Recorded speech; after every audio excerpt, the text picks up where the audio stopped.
여러분, 원전 섹터는 단순히 단기 뉴스에만 움직이지 않습니다. 지금은 해외 수주, 기업 전략, 정책 변화, 그리고 글로벌 신사업까지 굵직한 흐름이 동시에 겹치면서 판이 달라지고 있습니다. 오늘은 두산에너빌리티가 이 흐름 속에서 어떤 위치에 서 있는지, 그리고 투자자 입장에서 어떻게 바라봐야 할지 차근차근 정리해드리겠습니다. 네, 반갑습니다. 두산에너빌리티 주주님들 한서준입니다. 자, 오늘 주말인데도 불구하고 여러분들께 조금이나마 인사이트를 제공해드리는 게 맞다 싶어서 이렇게 마이크 앞에 앉았습니다. 자, 첫 번째 소식으로 해외 수주에 관련된 성과부터 체크해 보실 텐데 30억 6천만 달러, 약 4조 원 규모의 수주를 따내면서 국내 민간 기업 중에 단연 1위로 등극을 했습니다. 박수! 자, 사우디 담수화 플랜트, 그리고 유럽 기자재, 미국 동남아 발전 프로젝트 등 지역별로 좀 다변화된 수주를 따내면서 이러한 성과를 기록했다고 보시면 될 것 같습니다. 자, 여기에 두산 비나에 대한 베트남 법인 매각 이슈도 있었습니다.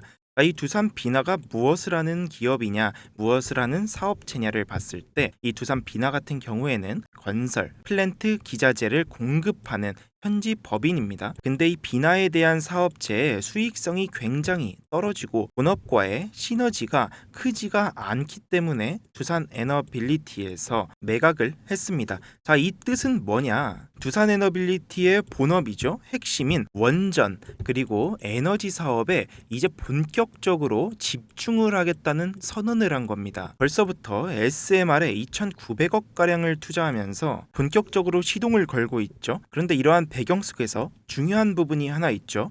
결국에는 이 원전에 대한 시장의 평가입니다. 자, 증권사들은 잇따라서 목표 주가를 계속해서 상향 조정을 했는데 메리츠 증권 같은 경우에는 37,000원에서 무려 92,000원까지 상향 조정을 했습니다. 자, 신한증권은 그냥 뭐 에라 모르겠다 하고 10만원까지 제시를 한 상황이에요. 자, 이러한 이유는 뭐겠습니까, 여러분들?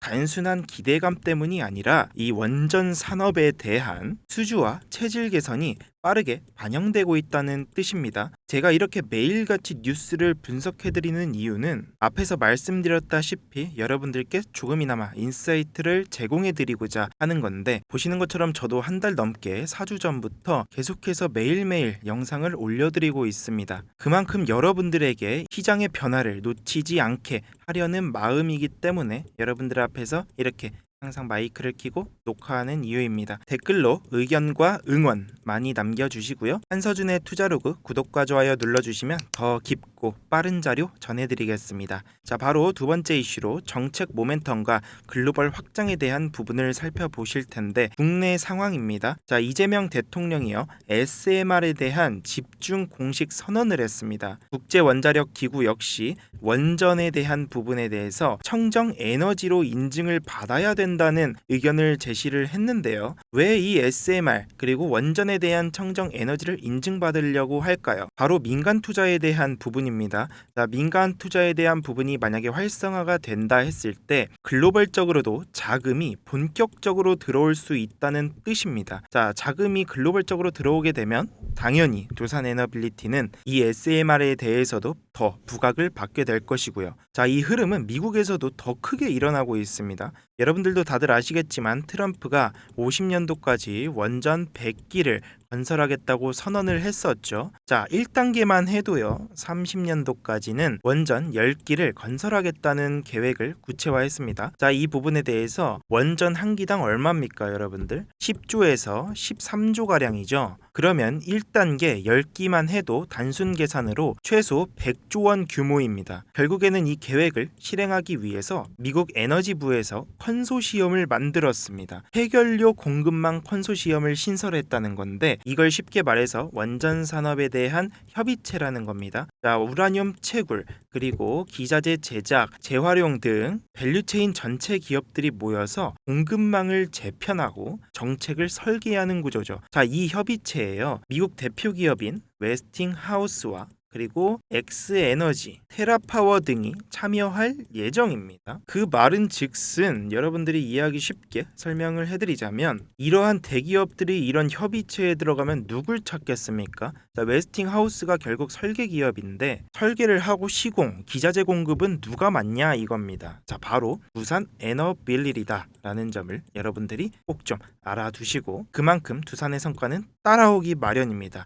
한국과의 협력 필요성도 점차 커지고 있다는 점. 근데 여기서 가장 중요한 부분이 있습니다. 이러한 배경을 뒤로 한 채 규제 완화도 뒤따랐는데 신규 원전 허가는 18개월로 결정을 내렸습니다. 신한울 3, 4호기만 봐도 신규 원전 건설 허가 기간이 약 8년 넘게 걸렸어요, 여러분들. 8년 넘게 걸린 한국과 비교하면 굉장히 차이가 많이 나죠. 이 뜻은 즉슨 미국은 결국에 원전에 대한 속도전을 냈다는 겁니다. 거기에 더불어서 AP1000의 설계 인증은 46년도까지 40년이나 연장이 되었습니다. 이러한 배경으로요, 글로벌적인 움직임도 심상치가 않습니다. 최근에 스웨덴 바텐폴에서 대형 원전 대신에 SMR을 신규 전력원으로 채택했다는 내용인데 30년도까지 약 1.5기가와트 규모의 SMR을 추진하겠다고 밝혔습니다. 자, 이는 SMR이 실제 기술과 비용적인 경쟁력에서도 굉장히 앞서고 있다는 뜻으로 파악할 수가 있습니다. 결국에는 미국, 스웨덴, 중동, 유럽 국가들한테 다 기자재를 공급하고 대형 원전까지 시공해주겠다는 뜻인데 그러한 두산 에너빌리티가 국내 신사업까지 시작했습니다.